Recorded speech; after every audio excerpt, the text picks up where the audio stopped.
واحد الاخ تيقول اكبر غلط درتو في حياتي هي عاودت مشاكلي بيني وبين مرتي لعائلتي، ودابا كيقولوا لي والو خاصك تطلقها وانا بقاو فيا 3 الوليدات.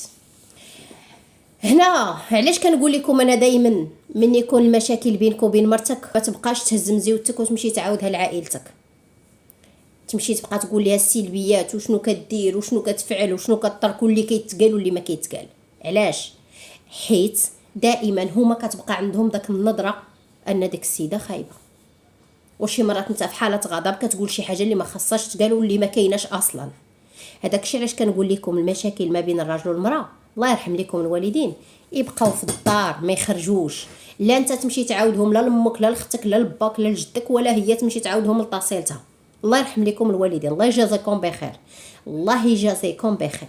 المشاكل ديالكم يبقاو في ديوركم، ما تخرجوهمش لا لعائلتكم لا لجيرانكم لا لناسكم لا حتى شي واحد. الله يرحم لكم الوالدين، حاولوا تحلوا مشاكلكم بنفوسكم، راكم واعيين وكبارين وعاقلين اكثر من هاد الشي. فين الله يدير لك تاويل ديال الخير، الله يرزقك الصبر، الله يدير لك بالصح. اليوم ديال الجمعه كندعمك من قلبي، الله يرزقك الصبر والله يدير لك تاويل ديال الخير. هادشي اللي غنقول لك.